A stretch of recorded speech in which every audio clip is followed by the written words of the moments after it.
Greetings, gamers, ghosties, and campers, and welcome back to another episode of Tales from a Ghost Hunter. Tonight's episode, I'm going to tell you two more stories.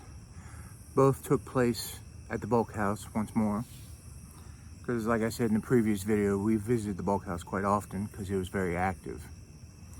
Except tonight's two episodes deal with something I feel very strongly about, and I don't deal with, which is Ouija boards.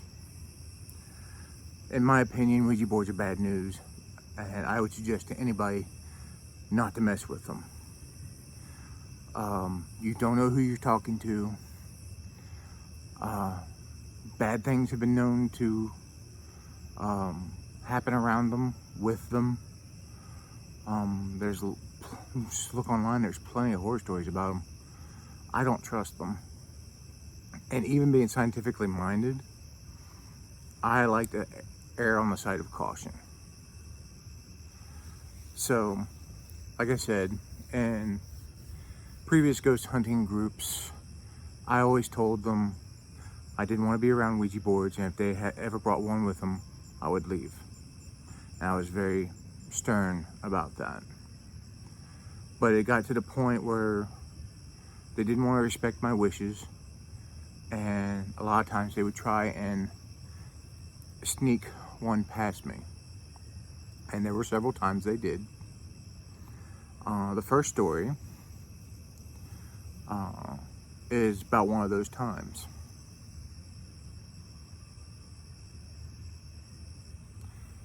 Now, the first story, which I called The Light, is an odd one.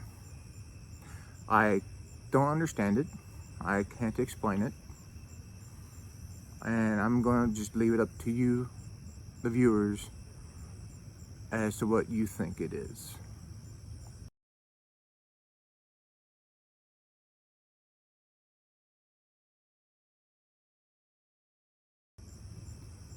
Now, that night we had parked in a nearby driveway. Other members of my ghost hunting group knew the owner, and they gave us permission to park there. So we got out of the car and we proceeded to go up to the bulk house again. When we got up there, it was dark. Like I said, the house is run down. It looks abandoned, but somebody did own it. The owner, Bulk, he owned it. But no one was doing anything with it, so it looked abandoned, decrepit, and shrouded in shadows because of the woods that surrounded it, and which was unmaintained as well, so it was wild growth. And it was a dark night. I can't remember if the stars were out or not. I don't think there was a full moon, so we didn't really have any light except the light we brought with us. And that's not the light I'm talking about. Anyway, it was kind of quiet that night, not a lot of activity. So we were just kind of hanging around. We were on the second floor. I was out on the balcony, just kind of looking around outside, keeping a lookout for any traffic. Because, like I said previously, if traffic came by, we had to hide our lights because we didn't want anybody thinking we were in there. And so I was out on the balcony, just minding my own business, when my sensitivity went off. Like I explained earlier in the first video, it feels like all the hairs on the back of my neck stand up, and it feels like it feels like a static electricity going all around my neck. Well, that's what I was feeling, and I felt like there was a presence behind me. So I looked behind me, and in the room, two of the others who had come with our group had a Ouija board out. They had tea candles lit around it, and they were trying to talk to someone.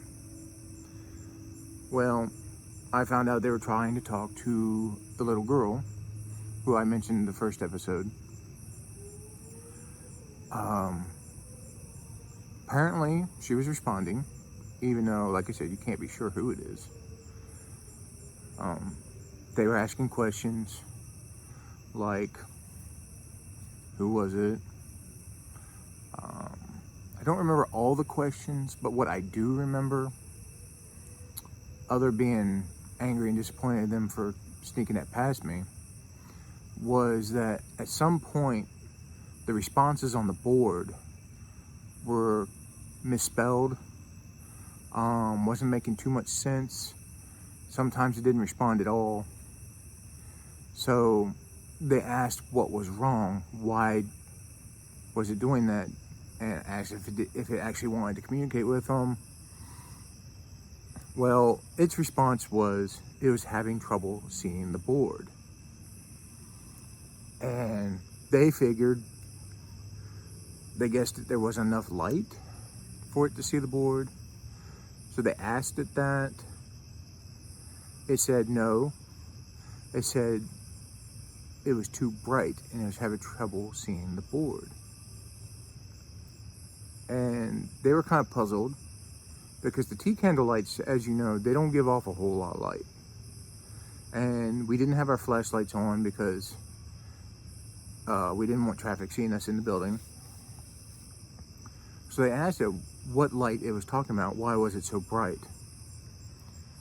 And their response was, this is the part that I still question, that I'm still puzzled over. And they asked what light it was talking about. And its response was, it was having trouble seeing the board because of my light. Well, they looked up at me. My flashlight wasn't on. I didn't have any lights on.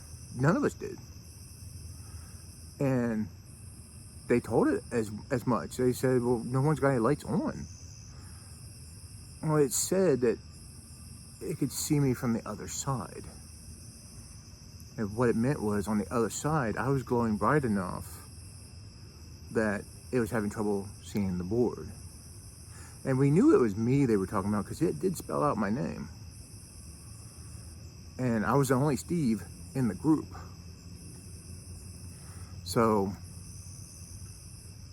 apparently I glow bright on the other side.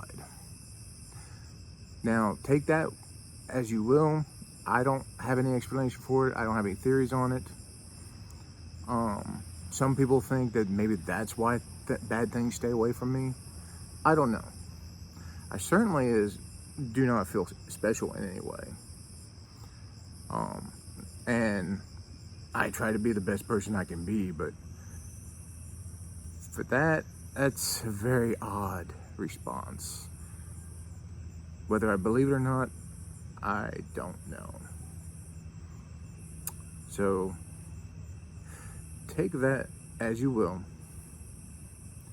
And if you have any comments or theories on that, if you may know something about that,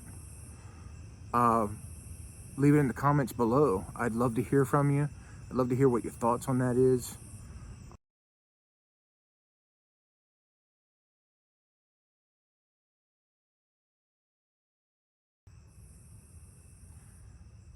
All right, this next story, it's a little bit more sinister.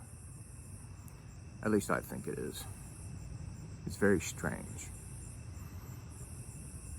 Once again, we had gone back to the bulk house.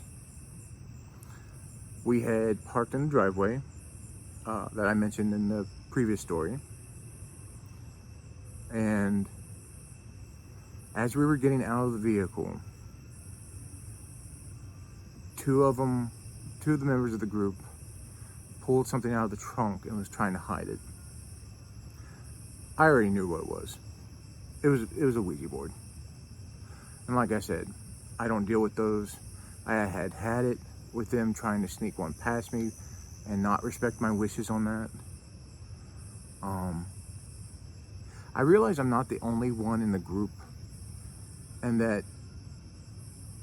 you know, it's not a what I say goes kind of thing. It's just I don't feel comfortable with them. I don't like them. And if they want me to come along, well, then that's the issue. And so that night I stayed at the car. I didn't go to the house with them because I had told them many times I don't want to deal with that. So I stayed at the car. Now there's two perspectives on this story. Their perspective and my perspective. I'm going to tell it to you in chronological order because after the whole experience, they told me their perspective, and that's how I know. So, to start, they went up to the house without me. I stayed in the car. I got into the front passenger seat. It was really dark out. It was late. It's probably like 8:30, 10 o'clock at night. So I just kind of leaned my head up against the passenger side window, closed my eyes, and was just going to nap because I really didn't have anything else to do while they were up there. Because honestly, I hadn't planned on that. So I'm just laying there with my eyes shut, kind of napping, kind of aware of what's going on around me. And they're up at the house. So they get the Ouija board out. I don't remember what room they were in. Probably the second floor where they were last time. And again, they're asking the questions. They were trying to talk to the little girl again. And they were getting responses. Little girl said she was sad. And they asked why was she sad. She said because they were going to die that night. Now, I don't know about you, but Ouija boards are creepy enough without having to hear that. So, they asked, well, how are they going to die? The little girl responded with, I was going to kill them.